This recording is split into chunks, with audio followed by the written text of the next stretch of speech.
What's up, YouTube? So today's astrological video will be that of Mars. We're going to talk about Mars today. So Mars moves a little slower than Venus. If Venus is kind of more feminine, Mars is obviously more masculine. Mars represents men, action, kind of our energy. Mars represents essentially how we go about getting what we want. Other things, violence, abuse. It can represent like transportation because of, driving, taking action. And Mars in the natal chart really does tell us how this person goes about getting what they want. It talks about kind of our relationship to sex and the art of seduction, those things. And so, for example, if someone has like, I know last time I talked about Venus and Venus being like kind of what we want, like the things that get our attention that we go, like we want to go after, but then Mars is like, well, this is how we're going to get it. So if you have, say, a Mars in Aries, then like you are just a straight shooter. There's nothing that gets in your way. You just, you go right for it, unobstructed. Whereas like the total polar opposite would be like a Mars in Libra, which is like, I got to weigh it out, kind of balance it out. This type of thinking actually typically results in like worst case scenario if I go this way, worst case scenario if I go that way, and then you kind of come to your conclusion because the Libra is the scales. So that's another example. Where it sits in our natal chart tells us a lot. Like, unfortunately, what I've seen, if you have Mars in like the first house, then you obviously give people the impression that you're kind of like assertive, possibly aggressive, because the first house is the self, so it's how we come off. And maybe a confrontational individual would have Mars in the first house. Mars in the third house could come across as someone who's really argumentative in communication. Third house, communication. Mars in the fourth house. These people, unfortunately, a lot of times have been subjected to violence in the home, abuse, physical. I've mentioned this before. If Pluto is the psychological abuser, Mars is the physical abuser. Pluto really is psychological warfare because it works on the psyche and the subconscious, and it's a higher octave of the moon. And so it really plays on that shadow side. Whereas Mars is straight up just physical. When I had Saturn conjunct my Mars by transit, that was the weekend I was assaulted. Like, it was exact, and I was assaulted that weekend. So Mars has a tendency to attract violence, accidents, and Mars really is one of the best things to look at. Like, in the transiting chart, even though it moves quickly, it's a great energy to focus on because it tells us where our energy is going. Like if Mars is kind of going through the 8th house, then we're going to be focusing on 8th house issues. If it's going through the 10th house, we're going to be really driven in the outer world and our public image. And then if it's being aspected by an outer planet, then it can be twofold. So like, on the one hand, it can be quite debilitating. So for example, like if Saturn isn't square to your Mars or Pluto isn't square to your Mars, then you can find yourself not having as much energy as you normally would. Neptune on the Mars, another one, like Neptune will just be like, where did my energy go?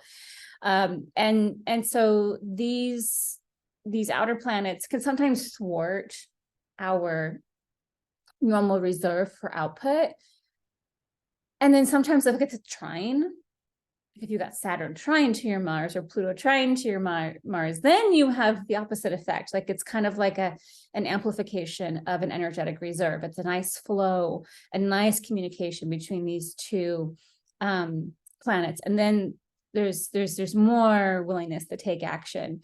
The thing that I have found is it's like when we have an outer planet aspecting an inner planet, or yeah, it tends to first really knock us down. Like it gets our attention. It's like, this is where you need to focus. You need to take action on this. And then it takes away our normal capacity to do it. And then we got to figure out how to get by. And then as we tap into something new as a result of the transit, we get that energy back and we move forward. Just an interesting story. Like when I had Pluto on my Mars, this was in 2014. And it was twofold. So on the one hand, no energy. Like literally just no energy. But the other thing that happened that year was I was not able to take action in my normal way. So if Mars is the masculine, then my typical type A personality like was literally put to rest during that cycle. Like I left that cycle, no more being type A, because all of my type A, which is just very assertive, aggressive ways about getting things done in life, like Mars was totally destroyed. Pluto just went and annihilated it. And I had to learn how to get my needs met and take action and do things from a different space. Like that's what that transit taught me. And so when we have our Mars aspected, it's really interesting because we think, oh, Mars action, like accidents, like it's going to be a chaotic time. But sometimes we lose all of our connection to our Mars. Like our normal MO is completely robbed of us in an effort to find a new way to take action. And so this can happen like when a planet transits that. I had one astrologer that I worked with years ago, old woman, just been around forever. And she said, you know, without Mars, we have no energy. Without Mars, we have no action. And so it's really like a great planet to look to see how we go about getting what we want. And depending on which sign, it can be a little bit easier. Like if it's an Aries or like Libra, it's a little bit debilitated.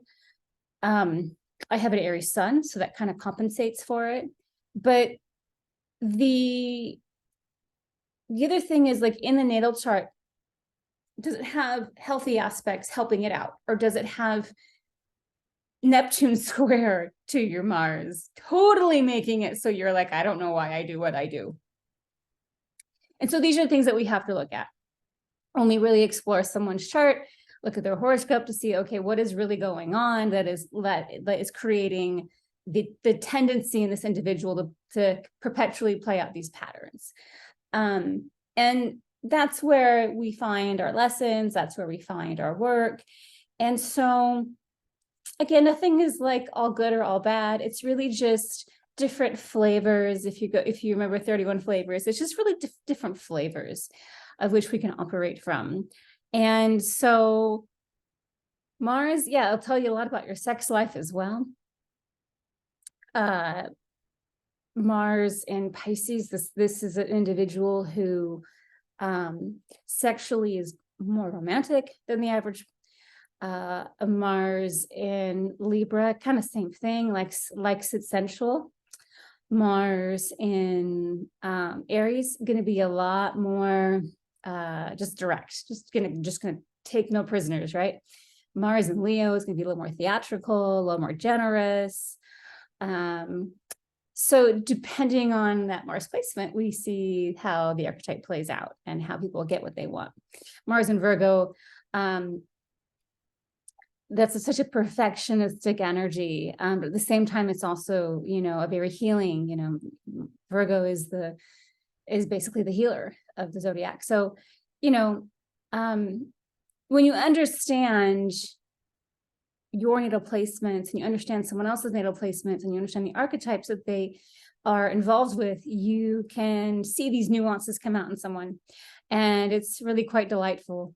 So yeah, Mars goes retrograde once every 2 years, usually lasts like from start to finish, like all the way through 4 months, maybe 5.